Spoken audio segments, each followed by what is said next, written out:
Angeles, hasn't it? Yeah, in fact, all the LA teams, both of them, they're out of the playoffs. Rams and right? Raiders both, Right. and maybe it was good for the Giants. It was also good, though, for the Chicago Bears because they get to find out who they play in the next round of the playoffs, the Washington Redskins.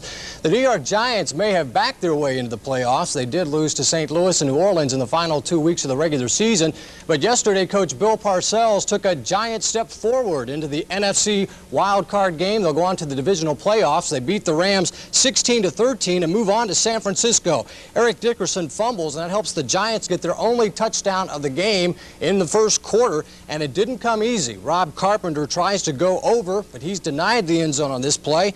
But on his next attempt, Carpenter finally does get into the end zone, and the Giants take a 10-0 lead. In the fourth quarter, Dickerson will bring the Rams back.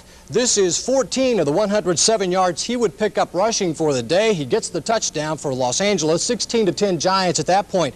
And it looked like it was going to be all over for the Rams when Joe Morris broke loose for 62 yards. But this run was called back because of offensive holding on the Giants, so the Rams were still breathing at that point. But this was the Rams' last chance on fourth down. Lawrence Taylor will get in on Jeff Kemp. He coughs up the football, the Giants recover, and they come up a winner, 16-13. The win was especially sweet for the Giants because they had lost in the regular season to the Rams by 3 touchdowns, and that was only part of their motivation. Well, I think the playoffs was enough. I mean, just to know that if we didn't play well today, it was over for us. So the incentive was just to win a playoff game and play again next week. But knowing that they beat us like they did back then, I think that was on their mind. I don't know if it played. They thought that maybe we'd be a little easier to beat than maybe another team. But it could have, and if it did, then I'm glad. Is there a certain sense of embarrassment about what happened out there today? To me, yes. I'm very embarrassed, by losing to the Giants. I'm not saying they don't have a good ball club, but we were at home. This is our first playoff game at home. We did want to win at home. Everybody wants to play at home and do well. And now we're out of it, so we'll be home for Christmas, I guess. So far in the Holiday Bowl games, the Big Ten is 0 for 2. Michigan, of course, losing to BYU, and Army knocking off Michigan State. Next up is Iowa on Wednesday in the Freedom Bowl against Texas, and later Purdue makes a return to the Peach Bowl 1 week from today. Leon Burnett put the Boilers through their last workouts in West Lafayette last week, and he doesn't mind that he'll arrive in Atlanta Thursday, a 3-point underdog. Well, we definitely do going into this bowl game, especially because I think our kids realize that, and that's we're going to make something out of that when we're the underdog again. But that's really doesn't have much facet to the way the outcome of the game should turn out, I believe. Virginia's defense is one reason the Cavaliers enjoyed a 9-game streak without a loss. They like to blitz, and that's caught the eye of Purdue quarterback Jim Everett. We're pretty concerned about their defensive backs, how they're quick backs, they're responsive on the ball, but we feel there's some points where we can attack, and that's where we want to go out. We have to watch their blitzes. They do blitz every once in a while, but mostly they're in a zone, and we'll be working on that most all week. I expect a high-scoring game, really. Their defense, I don't think their defense will contain us very well. I think the sweep has hurt them all through the season, and we run the sweep very well. And I think their offense is really, it has good potential, so it's going to be a good game.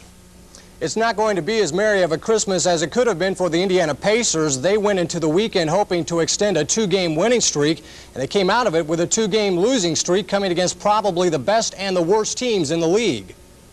The only thing that bothers me is that, not the only thing, but one of the things that bothers me, we make the same mistakes a lot. Add up those mistakes, and you come up with 20 losses in 27 games for the Pacers.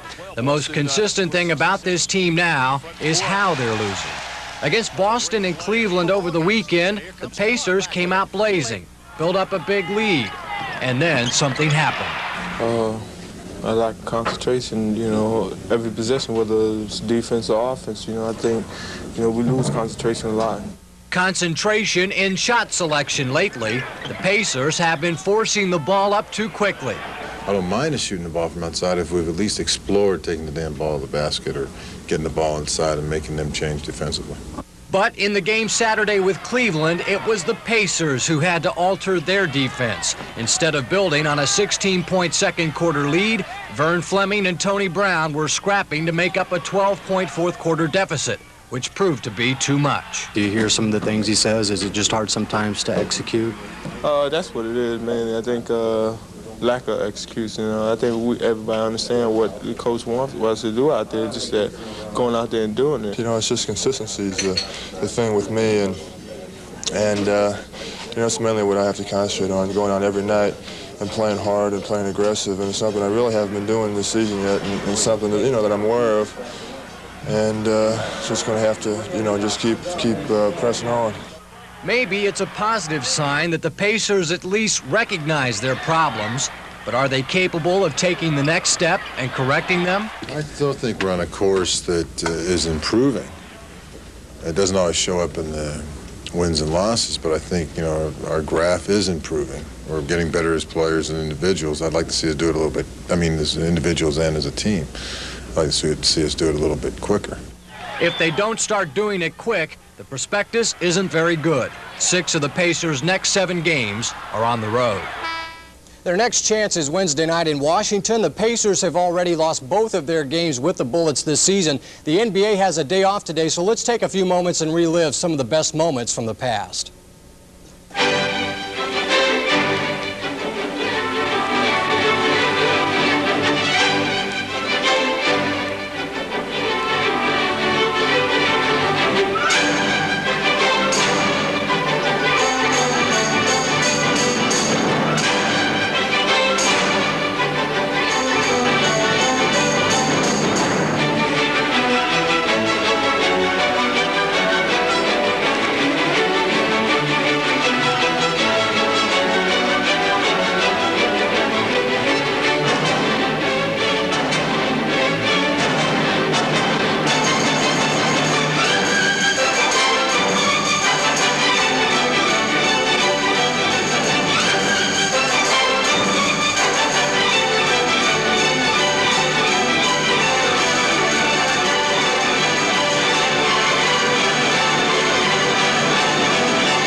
And in case you're tired of basketball and ready for baseball, the Indians have announced their opening game April 16th, a Tuesday, with Buffalo, a new team in the American Association. Nice editing job on that piece, David. Thanks, very good. Well, what could be more appropriate on this Christmas Eve than a nativity scene? And this evening, a live nativity scene by the Church of Christ.